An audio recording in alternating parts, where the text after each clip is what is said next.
Before we get on to the subject matter of the book, which is the English language, it's useful to take a look at the subject itself, which gives us the analytic tools to describe the English language, and in fact any language at all. And that subject is linguistics. Linguistics is a relatively modern subject in that it probably started somewhere at the beginning of the 20th century, but people have been thinking about language for as long as we can get a history of them thinking about anything. People started thinking about language in the time of the ancient Greeks because we have written evidence of that.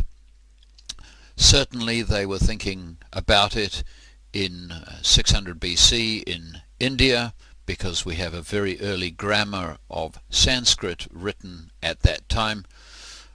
But modern linguistics has developed mainly over the 20th century. So what is it? Well, it isn't just speculation about language, thinking about language in general. It's the scientific study of language and languages in general. So there are two bits. There's the object of study, which is language and languages, and then there's the method, which is scientific study. Scientific study essentially involves making up theories and testing them. That's at the heart of the process. And so we expect linguistics to deal with the theory of a language. What does a language look like? Well, why do you want theories?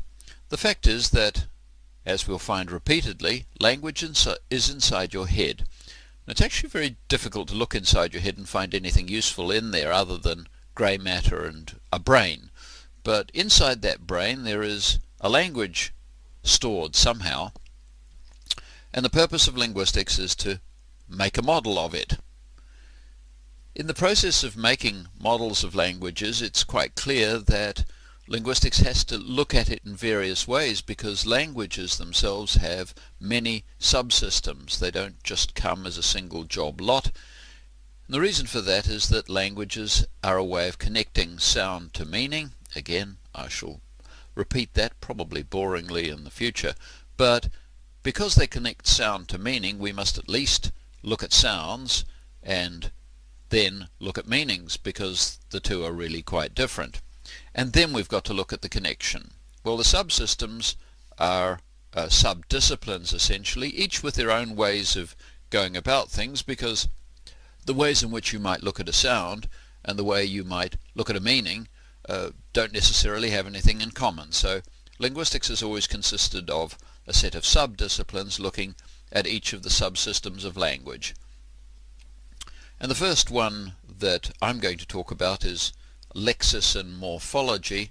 You don't actually need to know what those are for the meantime because we'll talk about them. Basically, they're about the vocabulary of a language. We're used to thinking of language as words.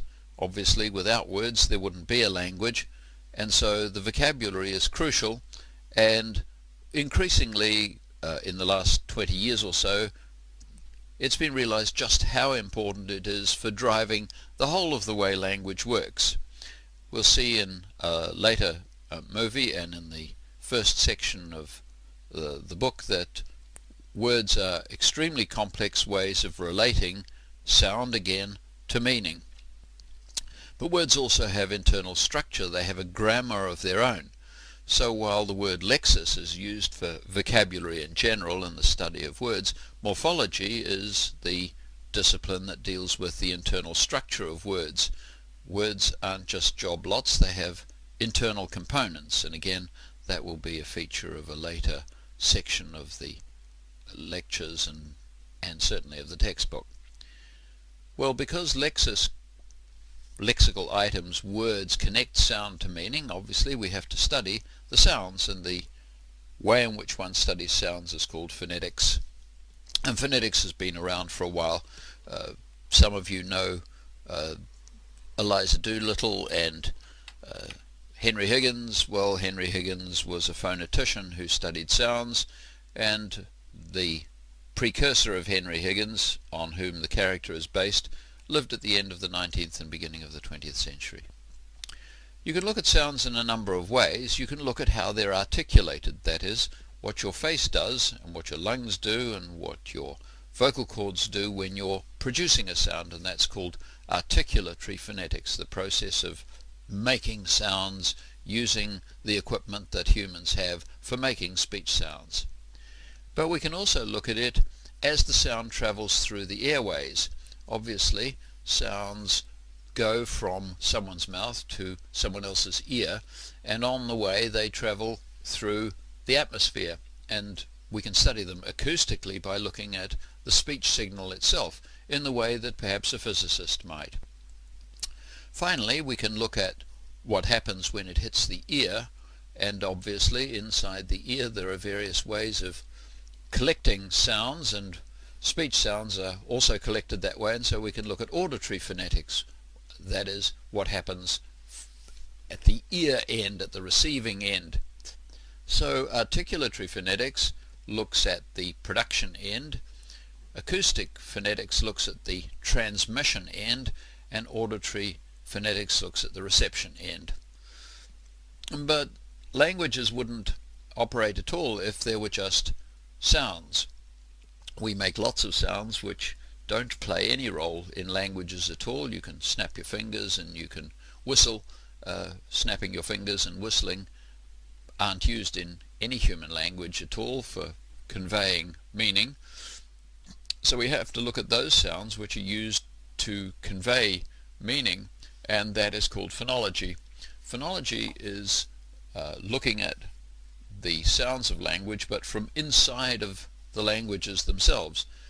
Obviously, these sounds have to be systematic to be of any use, and phonology looks at the sound systems of languages, and particularly which sounds are distinctive in the language, which ones do we hear as being different.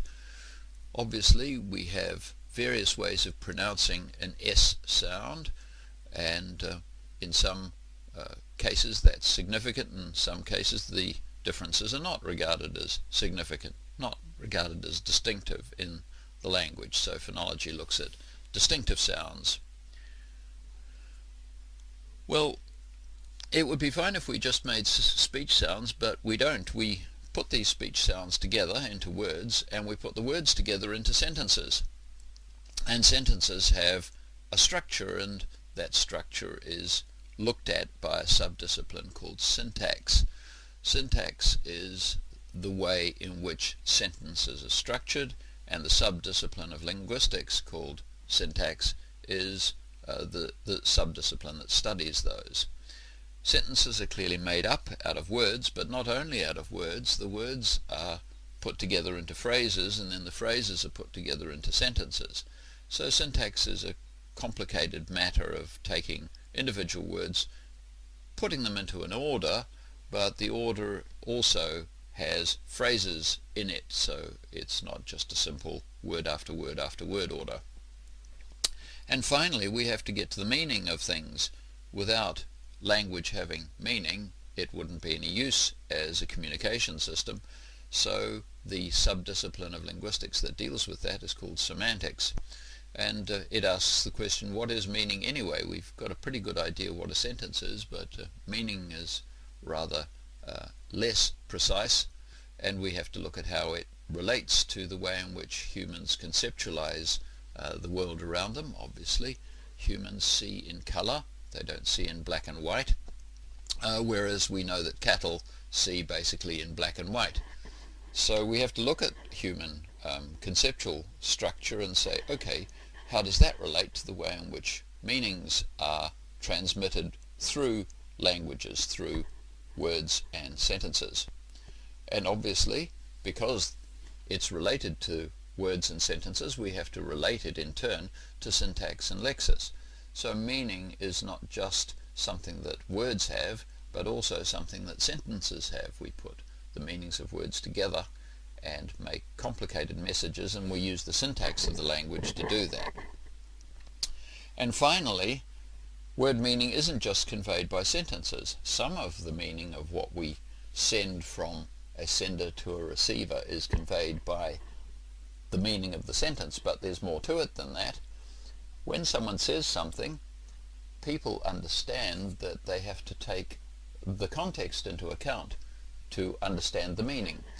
Let me give you a simple example. If I say today, whatever today is, that I'm coming tomorrow, then that means the day after today.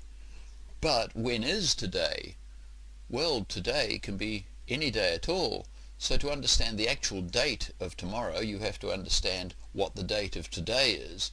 And today is the day I'm currently speaking, and tomorrow is the day after that. Well, that's part of the context. You have to understand where I am and what day it is, and then you can understand which day it is that I'm talking about. Is it Thursday? Is it Friday? Is it Saturday? Well, it depends on when I happen to be speaking, and that's part of the context.